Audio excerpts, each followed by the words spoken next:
अस्सलाम वालेकुम मोअज़्ज़ज़ ख़वातीन और हज़रात, प्रोग्राम राइट एंगल के साथ मैं हूं अली मुमताज। नाज़रीन, पंजाब में आज तमाम मिनिस्टर्स ने जिनको नॉमिनेट किया गया था उन्होंने अपना हल्फ उठा लिया और ये तकरीब हल्फदारी गवर्नर हाउस लाहौर में हुई और गवर्नर पंजाब ने उनसे हल्फ लिया। इससे पहले हम ये देख रहे थे कि सूरत हाल चूंकि ये सियासी कशीदगी की वजह से कोई बात बन नहीं पा रही है और ये हल्फ बर्दारी की तकरीब डिले होती चली जा रही है, तो आज खैर बेटर सेंस प्रिवेल्ड और हमने देखा कि तमाम प्रोविंशियल मिनिस्टर्स ने और एडवाइजर्स ने साथ में अपने अपने ओहदों का हल्फ उठा लिया।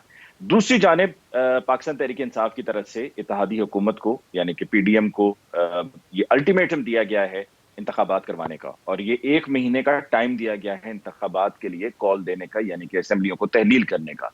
राना सनाउल्लाह साहब का बयान भी ऑन रिकॉर्ड है कि जहां पर उनका ये कहना है कि अगर पाकिस्तान तहरीक इंसाफ इंतखाबात चाहती है तो बहुत आसान है, और वो इस तरीके से कि पंजाब की असेंबली तहलील कर दीजिए, केपीके की असेंबली तहलील कर दीजिए, कौमी असेंबली से आपने पहले ही इस्तीफे दे दिए हैं, तो एक तरह से ये आम इंतखाबात ही हो जाएंगे, क्योंकि 2 सूबों में आपके इंतखाबात हैं और साथ में कौमी असेंबली की भी बहुत बड़ी तादाद में नशस्तें हैं कि जो खाली होने पर वहां पर भी इंतखाब हो रहा होगा। तो ये जनरल इलेक्शन ही हैं। और ये जो 11 नशस्तें जिन पर ये इस्तीफे कबूल किए गए थे पाकिस्तान तहरीक इंसाफ के मेंबरान कौमी असेंबली के, उनमें से 9 नशस्तों पर इलेक्शन कमीशन ऑफ पाकिस्तान ने ज़िमनी इंतखाब की तारीख दे दी है। और जैसे ही ये तारीख आई इलेक्शन कमीशन ऑफ पाकिस्तान की तरफ से, तो चेयरमैन पाकिस्तान तहरीक इंसाफ इमरान खान ने ये ऐलान किया कि इन तमाम 9 नशस्तों पर वो खुद ज़िमनी इंतखाब लड़ेंगे। अब क्या ये मुमकिन है? और अगर है तो अगर 9 की 9 नशिस्तों पर खान साहब कामयाब हो जाते हैं तो फिर सिर्फ एक नशिस्त को रिटेन कर सकेंगे, बाकियों को फिर उनको खाली करना पड़ेगा, या हो सकता है कि 9 की 9 ही वो खाली कर दें। आगे बढ़ते हुए हम आने वाले हफ्तों में, महीनों में हम किस तरफ जा रहे हैं? क्या ये सियासी कशीदगी कम होगी? क्या मुल्क की मुआशी सूरत हाल बेहतरी की तरफ जाएगी? जो डॉलर में हमने देखा है कि रुपए के अगेंस्ट डॉलर की कदर में कमी हुई है, नीचे आया है डॉलर रेट, तो क्या ये इसी तरीके से नीचे आता रहेगा? और अगर नीचे आएगा तो ये जेन्युइनली नीचे आ रहे हैं, ये आर्टिफिशियल ड्रॉप है? क्योंकि अगर आर्टिफिशियल ड्रॉप है तो फिर बात घूम फिर के कुछ अरसे के बाद वहीं पर आ जाएगी, दोबारा से फिर बढ़ जाएगा।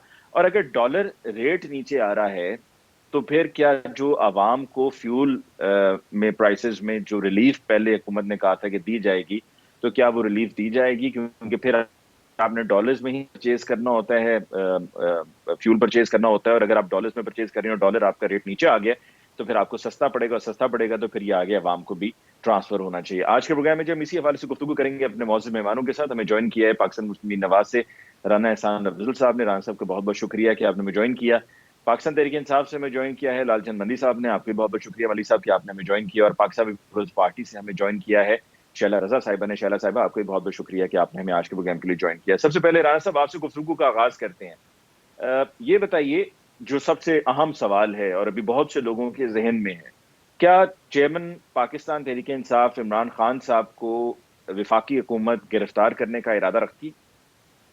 बिस्मिल्लाहिर्रहमानिर्रहीम। देखें, हम कोई भी ऐसा इक़दाम नहीं लेंगे जो गैर कानूनी होगा और गैर आइनी होगा, और पॉलिटिकल विक्टिमाइजेशन हमारा एजेंडा नहीं है। जिस तरह 20 किलो हीरोइन राना सनाउल्लाह पे डाली गई और उनको जो है वो कई महीने बंद किया गया, जिस तरह 20 महीने जो है साद रफ़ीक और सलमान रफ़ीक और दीगर जो हमारे लीडरशिप है, जो उन्होंने हरकतें की जो एक फाशिस्ट हुकूमत की निशानी थी, वो हम नहीं करेंगे। इमरान खान अभी मुजरिम पाए गए हैं, कन्विक्टेड हैं। इनकी जो ईसीपी का जो नया फैसला आया है अभी recently, foreign funding foreign national से लेने के लिए, फॉरेन कंपनी से फंडिंग लेने के लिए, अपनी जो क्या कहते हैं डिक्लेरेशंस थी उस मिस डिक्लेरेशंस के लिए, तो जो भी कानून में गुंजाइश होगी इन कवानीन की वायलेशन की या इनकी खिलाफ वर्जी करने की, वो उनके मुताबिक जो है कार्रवाई की जाएगी। अगर उसके अंदर जो है वो अरेस्ट हो सकते हैं तो बिल्कुल इसके इम्कानात होंगे, लेकिन अगर इन कानून की वायलेशन में ऐसा मुमकिन ना हो सका तो वो फिर नहीं होंगे। तो कानून से बालातर कोई इकदाम नहीं लिया जाएगा। मैं समझता हूँ कि सबसे बड़ा जो धब्बा लगा है पीटीआई का, पीटीआई को, वो इस चीज़ पे लगा है कि जो लोग ज़कात का पैसा समझ के इनको देते रहे, जो लोग अपना चंदे का पैसा समझ के देते रहे कि हम किसी फलाई काम में डोनेशन दे रहे हैं, उस पैसे में जो करप्शन की गई, खुर्द-बुर्द की गई, ये सबसे बड़ा जो है वो मेरे लिए भी ये तकलीफदेह है कि ऐसा नहीं होना चाहिए था कि चंदे में भी अब करप्शन शुरू हो गई है। तो ये ऐसा धब्बा है जो मिटाना बड़ा मुश्किल है। ठीक, लेकिन राना साहब, पार्टी फंड जिसको हम पार्टी फंड कह लें, चंदा कह लें, तो वो दोनों क्या एक ही चीज नहीं है? वो, और अगर पार्टी फंड और चंदा एक ही चीज है तो वो तो पीएमएलएन को भी मिलता है। पार्टी फंड तो कंट्रीब्यूशन पाकिस्तान पीपल्स पार्टी की भी होती हैं, दीगर और पॉलिटिकल पार्टीज में भी होती हैं।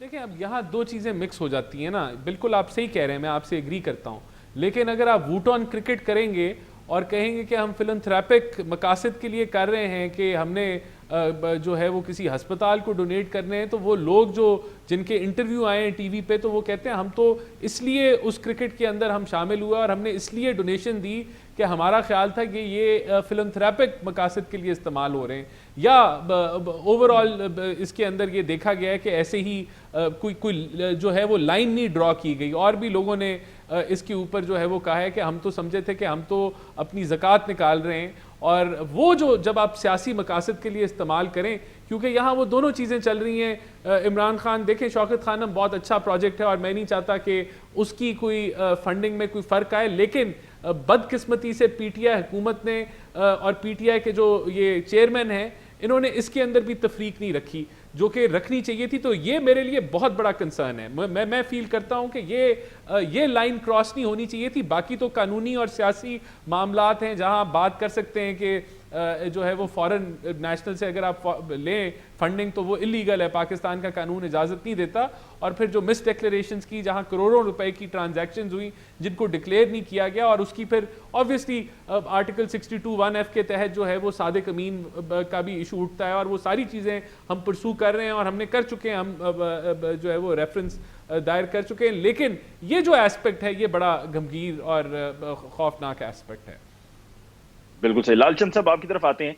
पाकिस्तान तहरीक इंसाफ की तरफ से गुज़श्ता 3.5 माह में हमने देखा कि बहुत से इश्यूज को लेकर एक हाइप बिल्ड की जाती है और उस पर बड़ा शोर मचाया जाता है जलसों में, सोशल मीडिया पे और मुख्तलिफ प्रेस कॉन्फ्रेंसेज में। जैसे कि खान साहब की जिंदगी को खतरा है, खान साहब को खुदा न खास्ता असैसिनेट करने के लिए एक ग्रुप है अफगानिस्तान का, उसको ये जिम्मेदारी दी गई है। और फिर इस तरह की कॉल्स भी मौसूल हो रही हैं। खान साहब ने इस सियालकोट के जलसे में कहा कि जी मैंने खत भी एक लिख के रख लिया है, बल्कि एक वीडियो रिकॉर्डिंग उन्होंने कहा मैंने बना के रखी है, और बनाकर जिसको भी दी है, जहां भी रखी है, वो उनको बेहतर मालूम है।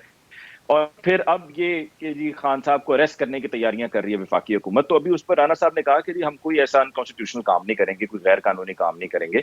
और वफाकी हुकूमत को इस बात की समझ है कि ऐसा कोई इकदाम करने के नतीजे में डेफिनेटली सूरत हाल खराब भी हो सकती है। तो क्या आप नहीं समझते कि ऐसा एक बेजा हाइप क्रिएट करने से बेहतर है कि चीजों को जरा स्टडी रहने दिया जाए?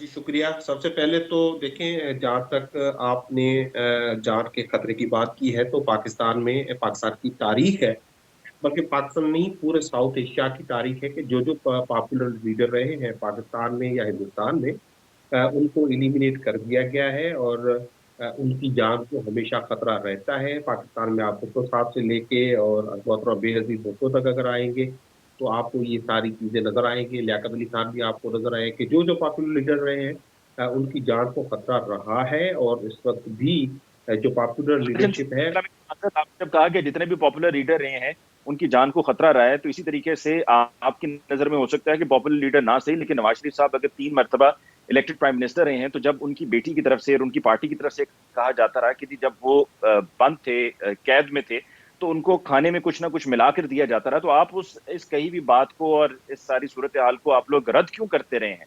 क्या उस वक्त आपने ये नहीं सोचा कि जी 3 मरतबा इलेक्टेड प्राइम मिनिस्टर हैं, कोई ना कोई खुदा ना खास्ता साजिश भी हो सकती है? देखिए, वो तो हम पहले तो मैं इस बात को कंप्लीट कर लूँ तो खान साहब को भी खतरा है और खान साहब के जो टाइगर्स हैं उसकी हिफाजत करते हैं।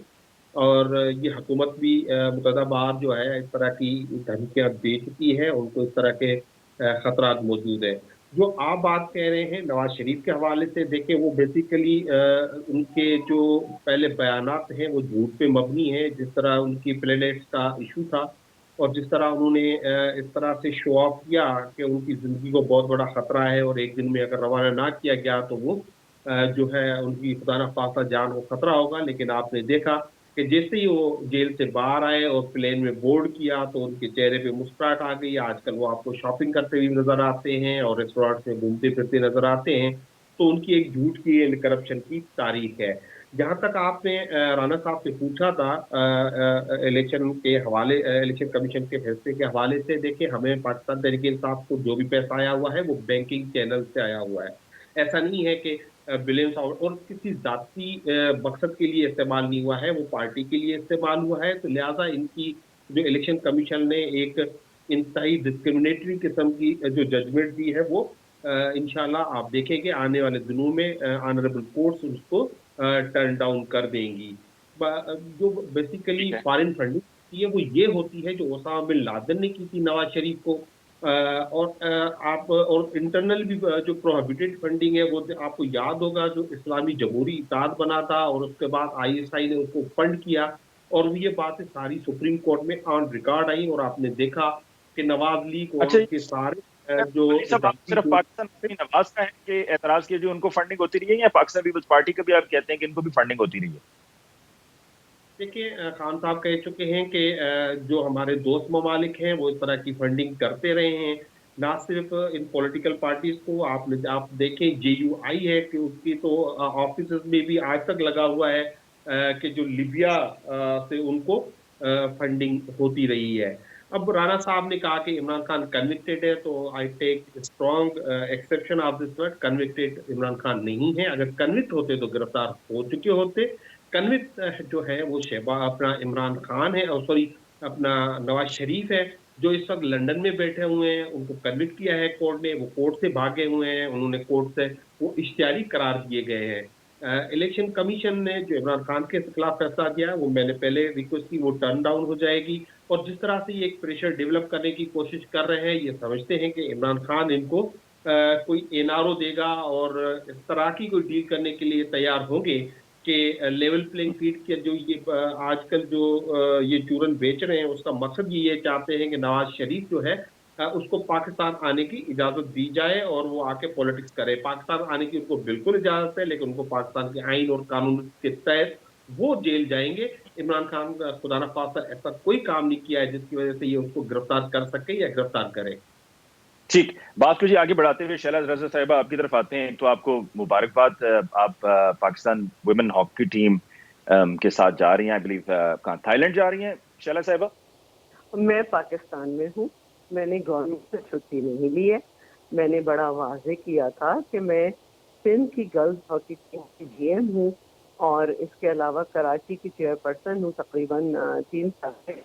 और अभी कुछ अर्से पहले मुझे जो पुराने जनरल सेक्रेटरी थे आसिफ बाजवा साहब, उन्होंने मुझे मैनेजर बनाया था। लेकिन मैंने उसी वक्त कह दिया था कि मैं साथ नहीं जा सकती हूँ क्योंकि मेरी अपने कुछ मसरूफियत हैं। तो मैं पाकिस्तान में हूँ, टीम जा चुकी है।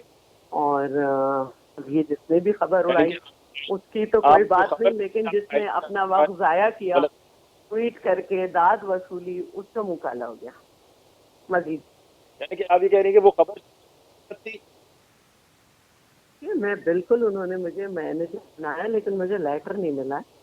और जब उन्होंने मुझसे कहा हम आपको बना के भेजेंगे, इस बात को बहुत दिन हो गए, तो मैंने कहा था कि मैं जा नहीं सकती हूँ। तो अच्छा, एक तो आप लेटर नहीं मिला, अगर मिल भी जाता तो आप ना जाती?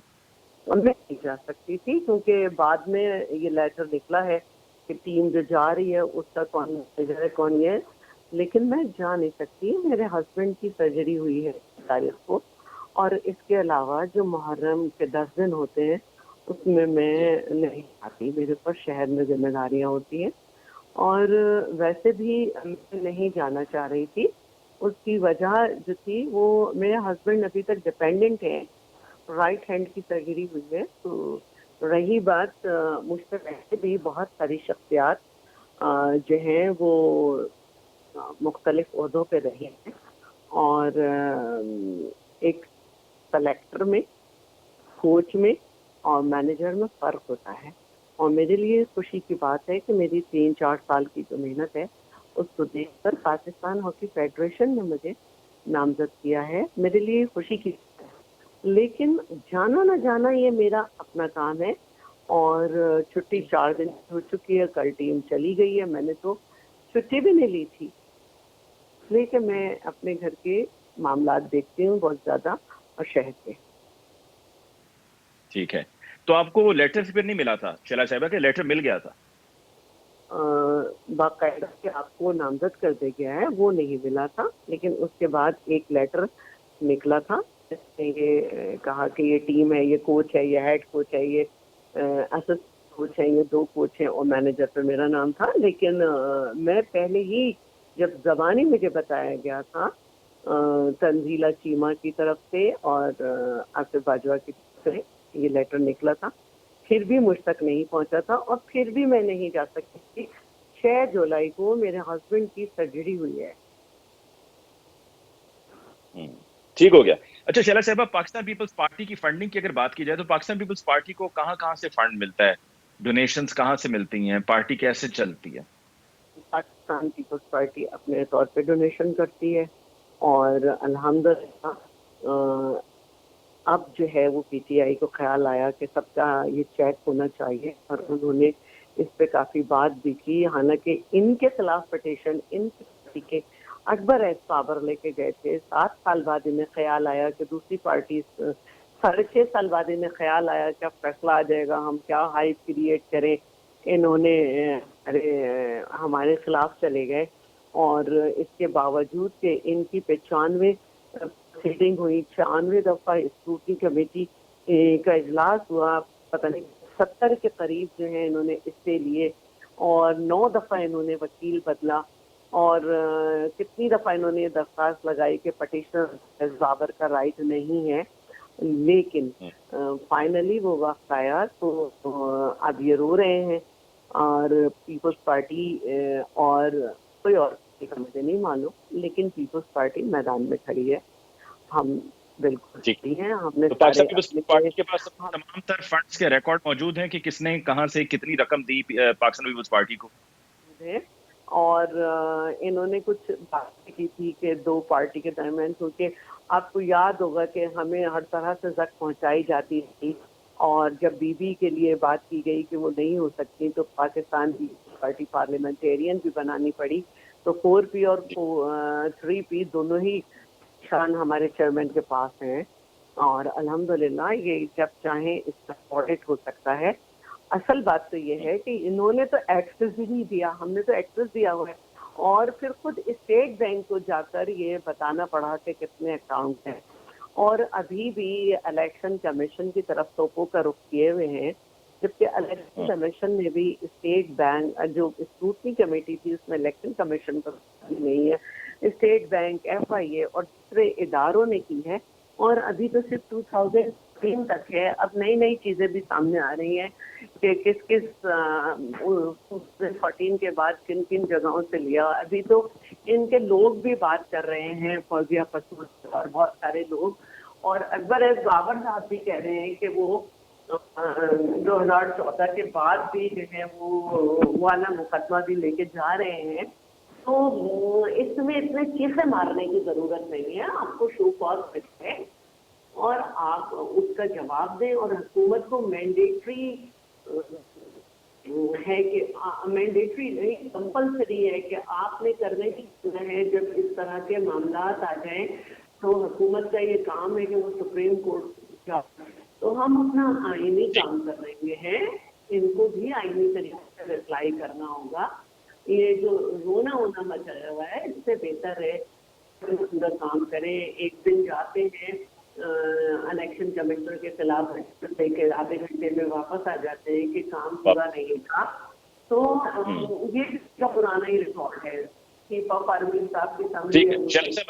शॉर्ट ब्रेक ओवर हियर, हम बात को आगे बढ़ाएंगे और अभी मुझे वक्फा लेना है। वक्फे के बाद वापस लौट के जब आएंगे तो राना साहब से खास तौर पे मैं पूछूंगा कि ये खबरें गर्दिश कर रही हैं कि नवाज शरीफ साहब वतन वापस आ रहे हैं और अगर ऐसा है तो कब आ रहे हैं, और साथ में ये भी हम पूछेंगे कि क्या खुद से वतन वापस आने का फैसला किया गया है या वहां बरतानिया में जो वीजा एक्सटेंशन की अपील थी वो मुस्तरद हो गई है। इस पर बात होगी एक ब्रेक के बाद।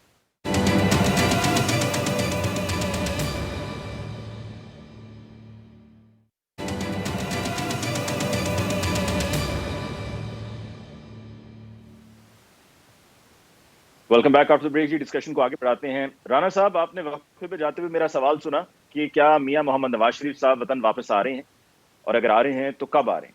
पूरी पीएमएलएन जो है वो उसके उसके जो दिल हैं वो मियां नवाज शरीफ के साथ धड़कते हैं, और उनकी ख्वाहिश है कि मियां साहब जो हैं उनके दरमियान जो हैं वो मौजूद हों। और मैं समझता हूं कि ये फ़ैसला जो है वो उनका अपना फ़ैसला है डॉक्टर्स की मुशावरत के साथ, और वो जब भी हुआ तो वो पार्टी के लिए बहुत जो है वो फ़ायदेमंद होगा, सूदमंद होगा, और हम इंतज़ार करेंगे। मेरे पास ऐसी कोई खबर नहीं है कि वो फ़ौरन आने लगे हैं या कुछ हफ्तों बाद आएंगे, लेकिन अगर वो आते हैं तो वो उनको वेलकम किया जाएगा और ये पार्टी के लिए बहुत अच्छी खबर होगी।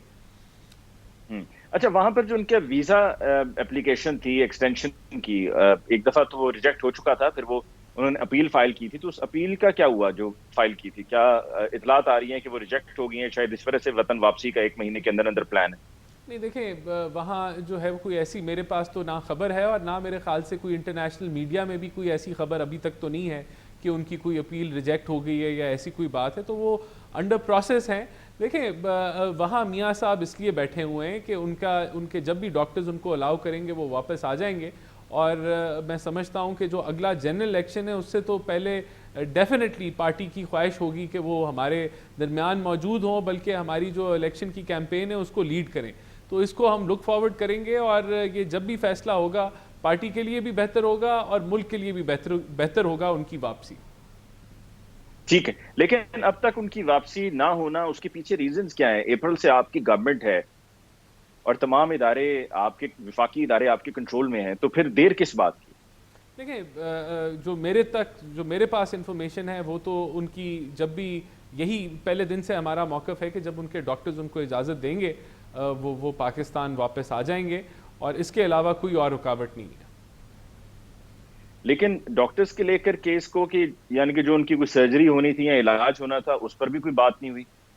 बिल्कुल, देखें, ये तो उनके डॉक्टर्स बेहतर बता सकते हैं, या जो भी उनका जो मेडिकल बोर्ड उनको देख रहा है या उनके मामला देख रहा है वो बेहतर इस चीज़ का जवाब दे सकते हैं। मेरे पास जो है वो एग्जैक्ट इन्फॉर्मेशन नहीं है कि इस वक्त उनकी जो है इलाज किस लेवल तक पहुंच चुका है और क्या आगे रिक्वायरमेंट्स हैं, लेकिन जनरली जो हमें पता है वो यही पता है कि डॉक्टर्स की इजाज़त जब भी वो उनको मिल जाएगी, when he is safe to travel, and जब उनका जो मामलात हैं वो बेहतर हो जाएंगे तो वो ज़रूर पाकिस्तान जो है वो आ जाएंगे। ठीक, राना साहब, अब बाकी बात करते हैं ये ज़िमनी इंतखाब की 9 नशिस्तों पर। क्या आप नहीं समझते कि इलेक्शन कमीशन ऑफ पाकिस्तान की तरफ से, पहले तो आपकी तरफ से कि राजा परवेज अशरफ साहब ने सिर्फ 11 नशिस्तों के इस्तीफे कबूल किए हैं, अगर करने ही थे तो सबने इस्तीफे जमा करवाए हुए हैं, सबको ही बुलाकर, अगर नहीं भी बुलाना और इस्तीफे कबूल करना शुरू कर दिए गए हैं, चूंकि बहुत से लोग ऐसे हैं जिन्होंने खुद जाती हैसियत में पेश होकर अपनी इस्तीफों की तस्दीक नहीं की है, लेकिन उनके इस्तीफे कबूल करना शुरू कर दिए गए, तो बाकी भी आपको एक्सेप्ट कर लेने चाहिए। और फिर दूसरी तरफ ये कि चुनकर 9 नशिस्तों पर इलेक्शन कमीशन का इंतखाब कराना, क्या ये ठीक है?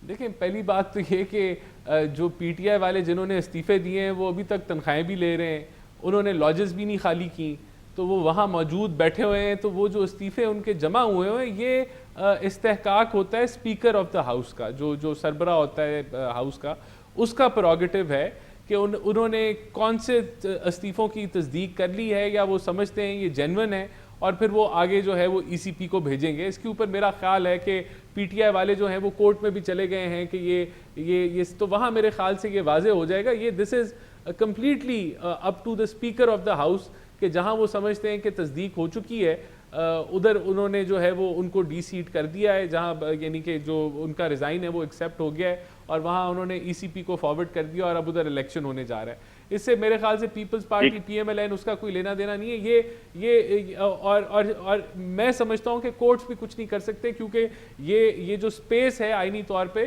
स्पीकर को मिली हुई है कि वो किसका इस्तीफा एक्सेप्ट करें और किसका ना एक्सेप्ट करें। यानी कि ये उनकी मनमर्जी है कि अगर वो जिसका चाहेंगे एक्सेप्ट कर लेंगे, जिसका चाहेंगे नहीं करेंगे। अगर एक्सेप्ट करना चाहेंगे बगैर पेश हुए भी किसी के, तो वो कर सकते हैं, और ना करना चाहें तो इसी बात पर बात को लटका दे मामले को कि जी वो खुद जाती हैसियत में पेश नहीं हुई, लिहाजा इसलिए उनका इस्तीफा कबूल नहीं किया जा रहा? देखें, जहां उनको लगा कि ये जेन्युइन इस्तीफा उन्होंने कबूल कर लिया, और ये उनका, बिल्कुल आप सही कह रहे हैं कि ये उनकी तरफ है, लेकिन ये बकौल पीटीआई के तो वो तो सारे इस्तीफे दे चुके हैं। तो सवाल ये बनता है कि अगर वो इस्तीफे दे चुके हैं तो उन्होंने लॉजेस क्यों नहीं खाली की? सवाल ये बनता है कि वो तनख्वाहें क्यों ड्रॉ कर रहे हैं, वो मराद क्यों ले रहे हैं, वो जो सस्ते टिकट मिलते हैं उनको क्यों इस्तेमाल कर रहे हैं? तो ये तो उनके इस्तीफे भी जो हैं वो नीम गर्म किस्म के हैं। जी आगे बढ़ते हुए लालचंद वली साहब, इस्तीफे आप लोगों ने दे दिए, लॉजेस आप लोगों ने खाली नहीं की, मरात और तनख्वाहें, और फिर पाकिस्तान से बाहर जाना है तो छुट्टी की भी अर्जियां आप लोगों की तरफ से भरी जा रही हैं। तो आप लोग भी तो मजाक कर रहे हैं ना। अगर आप लोग इस बात पर कायम हैं कि हमने इस्तीफे दे दिए, तो फिर आप कहें कि खुददारी का मुजाहरा करते हुए कहें जी हम तनख्वाह भी नहीं लेंगे, हम कोई बेनिफिट्स भी नहीं लेंगे, ये लोग पकड़ो अपार्टमेंट्स की, लॉजेस की चाबियां, यहाँ पर हम रहेंगे भी नहीं। अजी जी शुक्रिया। एक तो मैं समझता हूँ राणा साहब नेशनल टीवी भी बात कर रहे हैं और एक जिम्मेवार जो है शख्स है, तो उनको जिम्मेदारी से बात करना चाहिए। नंबर वन, पाकिस्तान तहरीक इंसाफ के वो कारकुनान 125 जिन्होंने इस्तीफा दिया था, उसमें से एक रुकन का भी ये दिखा दे कि उसने सैलरी ली है। एक रुकन भी कोई तनख्वाह नहीं ले रहा है। लॉजिस की बात है तो लॉजिस एज पर लॉ तब तक रिटेन करते हैं जब तक बाई इलेक्शन हो। अब बाई इलेक्शन होंगे, वहां पे जो नए ऑक्यूपेंट्स आएंगे वो आके लॉजिस को ऑक्यूपाई करेंगे। पाकिस्तान तहरीक इंसाफ का कोई एमएनए, कोई मेंबर, ना कोई उनसे जो है इलीगली कोई मरात ले रहा है और ना लेना की उनको जरूरत है। राणा साहब को चाहिए कि वो, उनकी आजकल गवर्नमेंट है, थोड़े स्लिप चेक करा ले, थोड़े अपने जो ये कह रहे हैं ना जंगल का बादशाह है अपना स्पीकर, चाहे अंडे दे या चाहे बच्चे दे, चाहे जिसका इस्तीफा कबूल करे चाहे ना करे, ये नहीं कि कोई कानून कोई आइन नहीं है। अब इस्तीफा का ये है, इस्तीफा हमने दिए, असेंबली के फ्लोर पे खड़े होके दिए और ऐलानिया दिए। उसके बाद जो उस वक्त के इंचार्ज थे हमारे स्पीकर, जो डिप्टी स्पीकर थे कासिम सूरी साहब, उन्होंने वो एक्सेप्ट किए और उन्होंने समरी उसकी साइन कर दी और उन्होंने आके उनको हेल्ड किया। और चलो हेल्ड किया तो जब तक हेल्ड करना था करना था। अब क्योंकि इनको पता चल गया है कि इनके हाथों से रेत जो है फिसल रही है, ये जितना जो है ना मुट्ठी को तेज बांध रहे हैं उतना रेत फिसल रही है। आप इनके इत्यादियों के आजकल स्टेटमेंट देखें तो इनको बात समझ में आ रही है। ये समझते हैं कि अगर एमक्यूएम के एमक्यूएम एक दो जो चार चार सीटों वाले निकल जाए तो इनके पास 2-4 सीटें मजीद हो, उसके लिए सिर्फ वो बाई इलेक्शन में जाने की बात कर रहे हैं। आपने बात नवाज शरीफ की वतन वापसी की। देखिए, एक वो लीडरशिप पाकिस्तान की जिसमें इतनी इखलाकी जुर्रत ना हो कि वो अपने कारकुनों के साथ आके इलेक्शन लड़े, उनके साथ रहे, जो उनके दुख सुख में उनके साथ रहे, ये इनका वतीरा रहा है। जब जब इनको मौका मिला है, जब इनकी हुकूमत नहीं रही है तो ये मुल्क से भाग गए हैं और इन्होंने कानून के सामने कभी सरेंडर नहीं किया है। और जब सरेंडर करते हैं और जब पकड़े जाते हैं तो ये डील्स करके भाग जाते हैं। ये अभी से नहीं, आप 99 से देख रहे हैं, ये खुली किताब की तरह है। ये खुद को कानून, अब लास्ट वीक एक हियरिंग थी स्पेशल कोर्ट में, 16 अरब रुपए की चोरी का जो इन पे इल्जाम है मौजूदा प्राइम मिनिस्टर और उनके बेटे पे। तो इनकी आई कि हम जो शदीद बीमार है, कमर में शदीद दर्द है और मूव तो कर ही नहीं सकते, डॉक्टर्स ने इतना मना किया है, अगर हमने मूवमेंट की तो बहुत जिंदगी को खतरा हो सकता है। तो आप देखें वो तो लंदन निकल गए, एक भाई साहब लंदन निकल गए, एक भाई साहब जो है यहाँ पे आपको रोजाना हेलीकॉप्टर में घूमते फिरते नजर आते हैं। तो ये कानून के सामने सरेंडर नहीं करेंगे। और तीसरी बात, शहबाज शरीफ कतन नहीं चाहते। अब जो हमजा शहबाज को वहां पे बुलाया गया है लंदन, तो कल एक बहुत ही एक रिलायबल न्यूज़पेपर अंग्रेजी अखबार ने रिपोर्ट किया है कि वो जो है एक्सप्लेनेशन देने गए हैं कि मरियम नवाज की बातें भी क्यों नहीं सुनते थे। मरियम नवाज के या नवाज शरीफ की जो कैंप थी, जो उनके एमएनएज एमपीएस थे, उनको वजीर या वज़रा क्यों नहीं लगाया गया। तो असल में अब जो इस वक्त उनके ना आने में रुकावट है वो शहबाज शरीफ है और हमजा शहबाज है। वो नहीं चाहते कि जो उनको ये लूली लंगड़ी हुकूमत मिली है कि किसी तरह उनके हाथों से जाए या ये पार्टी की बागडोर जो है वापस पीएमएल एन के पास चली जाए। मेरी बहन ने फरमाया कि अकाउंट आपसे सवाल वो 9 सीटों पे इलेक्शन का भी करना चाह रहा था, लेकिन मैं चाह रहा हूँ कि जरा शैला साहब को भी बीच में डिस्कशन में इसी में शामिल कर लिया जाए। शैला साहिबा, आपकी नजर में जो ये 9 नशिस्तों पर इलेक्शन कमीशन ऑफ पाकिस्तान का फैसला है इंतखाब कराने का, क्या आप समझती हैं कि ठीक है, या आपको लगता है कि नहीं 9 पर नहीं सब पर कराएं, जितनी भी असेंबली की सीट्स पर पीटीआई ने इस्तीफे दिए और जो पीटीआई के शौक है कि जी आम इंतखाबात कराएं, तो इन सीट्स पर इलेक्शन करवा कर देख लें, रिजल्ट सामने आ जाएगा, दूध का दूध और पानी का पानी हो जाएगा कि पाकिस्तान तहरीक इंसाफ कितनी मकबूल जमात है, खैबर से लेकर कराची तक तमाम कौमी असेंबली की नशिस्तों पर इलेक्शन हो रहा होगा और वाज़ेह हो जाएगी सूरत हाल। पहले तो मैं ये बताना चाहती हूँ कि एक स्पीकर का ये फर्ज है कि जब उसे इस्तीफे मौसूल हों तो वो असेंबली में जाकर वो असेंबली में नीचे एडमिनिस्ट्रेशन में भेजे, मुख्तलिफ डिपार्टमेंट से वो वेरीफाई होते हैं कि हाँ ये सही है। अब जिन लोगों ने अपने हाथ से नहीं लिखा लेकिन असेंबली के फ्लोर पे कह दिया, उनका तो कोई वही नहीं रहा। लेकिन जिन्होंने बारी बारी खुद नहीं कहा है तो बाकायदा उनको बुलाया जाएगा। पीटीआई वालों का ये पुराना काम है, पहले भी इन्होंने इस्तीफे दिए थे, लेकिन जब इनको बुलाया जाता था तो इनकी जो है जो ये दूसरों के अल्फाज बिगाड़ते हैं वो कहाँ पे टांग गई। ठीक है, नहीं गया था कोई। और जो 2 थे जिन्होंने जिन्होंने और ज्यादा गद्दारी की थी, इमरान साहब उनको कहते थे वापस आओ निकाल दूंगा, लेकिन उनका भी कुछ नहीं कर सके थे। दूसरी बात जो है मैं ये कहना चाहती हूँ कि देखिए लूली लंगड़ी हुकूमत जो है ना वो इस वक्त पंजाब में है, और जहाँ पर 10 सीटों वाला जो है वो सीएम बना हुआ है, और इसके अलावा जो लूला लंगड़ापन हो रहा है वो इस वक्त पीटीआई में हो रहा है। किस तरह से पीटीआई में जो है वो मुल्तान से 2 बगावतें हुई हैं। इमरान साहब कहते हैं कि मैंने के सारी सीटें लड़ूंगा, उधर से जो कुरैशी खानदान है उन्होंने कहा कि नहीं जी, सिर्फ आप ही का काम थोड़ी है कि अपने पसंदीदा लोगों को आप खानदानी सियासत की इजाजत दें कि परवेज खट्टक की सियासत खानदानी शुरू हो जाए, फलाने की शुरू हो जाए, अमीन गंडापुर के भी भाई वगैरह आ जाए, फलाने के भी आया जाए, हम भी हैं। और उन्होंने अपनी बेटी को नॉमिनेट किया है। दूसरी तरफ पार्टी जो है वो मुल्तान में शोर मचा रही है कि जी उनकी बेटी को नहीं किसी वर्कर को दिया जाए। और हम भी यही सोच रहे थे कि भाई दोबारा से आए हैं, एक आदमी ने इतना बोल्ड स्टेटमेंट दे दिया कि नैपियां बदली जाती हैं, तो उसको सीएम ला रहे हैं।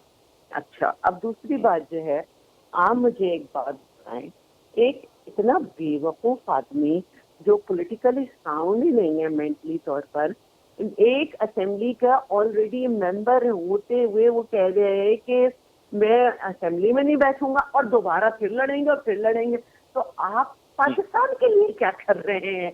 तो अगर वो उनके अतराफ में, इसका मतलब है कि अभी भी सही लोग हैं जो ने ये बताएं कि आपको 9 सीटों से नहीं लड़ना चाहिए, आप मकबूल नहीं रहे, आप गए थे एक मजार पे तो चोर चोर की आवाजें लग रही थी अपने ही मुल्क में, और इसी वजह से आपको F9 पास पे जो है वो आपने खिताब अपने घर बैठ के किया। आप लोगों को ये समझ आ गया है कि इमरान खान अपने वर्कर के साथ खड़ा हुआ बंदा नहीं है। आप देखें वहां पे बेचारे लोग गए हुए थे, एक तो क्या ये रोते रहते हैं ओवरसीज शहीद जुल्फ़िकार अली भुट्टो का एहसान है कि आज हमारे मुल्क में लोग पासपोर्ट की नेमत के साथ, पासपोर्ट तोहफे के साथ दूसरे ममालिक में है।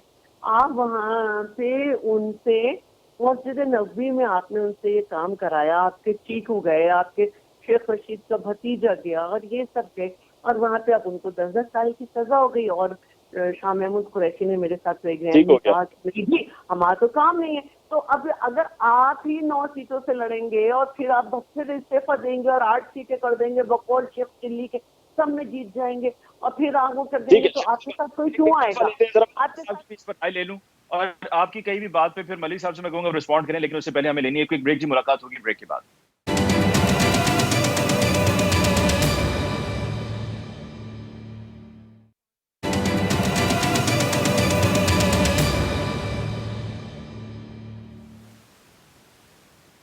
Welcome back after break. जी, डिस्कशन को आगे बढ़ाते हुए राना शाह अफजल साहब, 9 नशिस्तों से इमरान खान साहब ने मुकाबले का फैसला किया है कि 9 सीट्स पे जो बाई इलेक्शन होने जा रहा है उस पर वो खुद कंटेस्ट करेंगे। अब आपका क्या इसका तोड़ आपके पास क्या है? खान साहब होंगे एक तरफ, तो क्या आपकी तरफ से कोई बड़ी शख्सियत वहां से कंटेस्ट करेंगे, मरीम नवाज साहिबा कंटेस्ट करेंगी या कोई और बड़ा नाम आपकी पार्टी का कंटेस्ट करेगा? मुकाबले पर किसको लेकर आएंगे? मेरे ख्याल से जो ये 9 नशिस्तें जो हमारे पुराने वर्कर्स हैं जो उधर काम करते रहे हैं और जो पहले भी इलेक्शन लड़ते रहे हैं, उनका हक बनता है। वो मेरे ख्याल से अच्छा मुकाबला इमरान खान साहब का कर लेंगे, क्योंकि ये मुझे नहीं समझ आती कि इसकी लॉजिक क्या है कि वो कोई कैंडिडेट नहीं खड़ा कर रहे और ख़ुद जो है वो वहाँ जो है कि 9 की 9 नशिस्तों पे ख़ुद वो खड़े हो रहे हैं। कोई उसके पीछे होगी लॉजिक। इसका आपने राइटली पॉइंट आउट किया कि अगर मिसाल के तौर पे वो 9 की 9 नशिस्तें जीत जाते हैं, जिसके इम्कानात बिल्कुल नहीं हैं, लेकिन लेट्स अज्यूम कि वो अगर जीत जाते हैं तो उनको 8 तो फिर से छोड़नी पड़ेंगी और वहाँ से फिर से इलेक्शन होगा, तो फिर वो क्या करेंगे? तो मैं समझता हूँ कि ये एक बेवकूफ़, अगर 2 भी जीत जाते हैं, 3 भी जीत जाते हैं, तो वहाँ फिर जो है वो दोबारा से वो इलेक्शन की तरफ वो मामला बढ़ेगा। मैं समझता हूँ शायद इलेक्शन से पहले इसके ऊपर वो यू टर्न ले लें, लेकिन अगर वो ऐसा करते हैं तो मेरा नहीं ख्याल जो आपका सवाल है कि अब जो है वो हम अपनी लीडरशिप लेवल को वहाँ लेके आएंगे। हम ज़रूरत नहीं फ़ील करते कि इमरान खान अगर वो ख़ुद आ जाएंगे तो हमें ज़रूरत होगी कि हम जो है वो लीडरशिप लेवल के जो लोग हैं उनको उनके बराबर खड़े करें, तो बराबर का इलेक्शन होगा इंशाल्लाह ताला। हमारे जो नॉर्मल कैंडिडेट्स हैं वो खूब मुकाबला जो है वो इमरान खान का करेंगे और अच्छा है उनसे हारेंगे तो इमरान खान साहब को अपना जो लेवल है वो भी पता चल जाएगा। उनसे हारने पर अपना लेवल पता चल जाएगा। लेकिन 2018 में तो 5 नशिस्तों पे वो खड़े थे और 5 की 5 नशिस्तों पे वो कामयाब हुए थे। 2018 के इलेक्शन के बारे में भी फिर आपको पता है कि क्या हुआ, किस तरीके से जो चीफ जस्टिस थे उस वक्त के उनकी किस तरह के फैसले थे। आज तारीख उनको जो है कोई अच्छे लफ्ज़ों में या अच्छे जो है वो अल्फाज में नहीं याद रखती, और मैं समझता हूँ कि वो एक कंट्रोवर्शियल चीफ जस्टिस है। जिस तरीके से मनूवरिंग हुई उस इलेक्शन में वो भी सब लोग जानते हैं, वो हाईजैक इलेक्शन था। तो मैं नहीं समझता कि अब उस तरह का माहौल होगा। इंशाल्लाह हम इमरान खान साहब को टफ टाइम देंगे। ठीक, मलिक साहब, closing comment from you sir. Sir बड़ी मेहरबानी। मेरी बहन शैला रजा ने हमें पाकिस्तान तहरीक इंसाफ को मोरूसी या का ताना दे रही है। ये वो दे रही है जिसकी लीडरशिप एक पर्ची पे चेयरमैन बन गई पार्टी की। वो झूठी थी, सच्ची थी, वो भी पैसा नहीं हो सकता। फिर उनके बेटे जो चेयरमैन बन गए वो एमएनए बन गए, फिर फुफी, फिर फुफा। इनकी तो एक लाइन लगी हुई है और हमें ये ताना दे रहे हैं कि हम मोरूसी सियासत करते हैं। मैं तो समझा था कि ये बेनजीर की पार्टी से ताल्लुक साहबा कि आप क्लेम करते हैं कि हम मौरूसियत के खिलाफ हैं, लेकिन आप क्या सब है जरा बताएं तो। परवेज खटक के घर के कितने लोग हैं, अमीन गंडापुर के घर के कितने लोग हैं, मलिक सरवर के घर से गुलाम सरवर खान मलिक गुलाम सरवर के घर से कितने लोग हैं। तो ये तो आप क्यों हो रहा था भाई? भी तो करते थे। आपने कहा 9 सीटों पे खान साहब लड़ रहे हैं, तो हमने समझा कि ये पीडीएम के ये जो सितारे हैं, 11 सितारे, वो ऐलान करेंगे कि हम इमरान खान के खिलाफ लड़ेंगे। इनकी तो कांपे टांग रही है, ये तो सामने आने के लिए तैयार तो नहीं है। चल जाएगा कौन लड़ा है। हो तो इमरान खान के सामने आके इलेक्शन लड़े, इस्तीफा दे ना दे, जरदारी साहब लड़े, बिलावल भुट्टो साहब लड़े, मौलाना फजलुल रहमान लड़े, मरियम साहिबा लड़े, आके ये लड़े ना इमरान खान के खिलाफ अगर हिम्मत है तो। ये परेशान हो गए हैं, इनको पता है। अच्छा, ये कह रहे हैं कि 2018 के इलेक्शन चले, तो 2018 को थोड़े जो पंजाब में आपको शर्मनाक शिकस्त हुई है पूरी पीडीएम और पीपल्स पार्टी को, आपने जान लड़ा ली, आपने सारे रिसोर्सेस इस्तेमाल कर लिए, आपने न्यूट्रल्स के और 100 वाई के साथ मिलकर खेला, लेकिन अवाम ने आपको रद्द कर दिया है। अब आपको सवाए इसके कि आप इलेक्शन में जाएं और इस मुल्क की जान छोड़े। आप तो आए थे, बिलावल भुट्टो साहब, शैला रजा बिन, बिलावल भुट्टो साहब तो आए थे ये कहने के महंगाई के खिलाफ हूँ। आज मुल्क की महंगाई चुकी है, तो कहाँ है जो वादे करके आप आए थे कि कौम को आप तो बड़ा बेनिफिट देंगे। लाल साहब, अक्सर पार्टी में फरूकियत, अगर आपने वहाँ की किस तरह से चेयरमैन बने, शरीक चेयरमैन बने, और फिर आपने फरियाद तालपुर साहिबा का भी हवाला दिया, लेकिन यहाँ पर लोगों का क्या एतराज गलत है कि शाह महमूद कुरैशी साहब भी पीटीआई की टिकट पे कंटेस्ट कर चुके हैं, एज अ वाइस चेयरमैन भी रहे, फॉरेन मिनिस्टर रहे, फिर उनका साहबजादा भी जैन कुरैशी साहब भी एमएनए रहे, अब उनके बेटे ने एमपीए की सीट पे कंटेस्ट किया, वहां पर कामयाब हुए, वो एमपीए है, और अब बेटी को भी टिकट दिया जा रहा है। बात सुनिए मेरी, आपके इसी सवाल का मैं जवाब देना चाह रहा हूँ कि देखिए अल्टीमेटली फैसला इमरान खान को करना है। अगर इमरान खान 9 की 9 सीटों से लड़ रहे हैं तो वो लड़ेंगे, नंबर वन। नंबर टू, जो 3 सीटें अभी कुरैशी फैमिली इलेक्शन लड़ रही है, तो 2018 में भी इन तीनों पे इसी खानदान ने कंटेस्ट किया था। कोई बात पहले तो 18 में तो नहीं आया था, वो 13 में किया है, 18 में किया है। तो इस दफा अगर एक लेडी अगर आगे आ रही हैं उस इलाके से जो बैकवर्ड है, हम ये पीपल्स पार्टी जो वुमेन एम्पावरमेंट की है, आज तो ये आ गई। ये इनको चाहिए कि अपने गिरेबान में झांके, बजाय इसके कि किसी और को तानाजरी करें। ठीक, लालचंद साहब, प्रोग्राम का वक्त खत्म हो गया। आपका हम शुक्रिया अदा करते हैं कि आपने हमें ज्वाइन किया। राना एहसान अफजल साहब, आपका बहुत बहुत शुक्रिया कि आप तशरीफ लाए, और शैला रजा साहिबा, आपके बहुत बहुत शुक्रिया। नाज़रीन, इसके साथ ही आज के प्रोग्राम का वक्त भी खत्म हुआ चाहता है। इंशाल्लाह आपकी खिदमत में कल फिर हाजिर होंगे। तब तक के लिए मुझे अली मुमताज को दीजिए इजाजत। अल्लाह ने के बाद।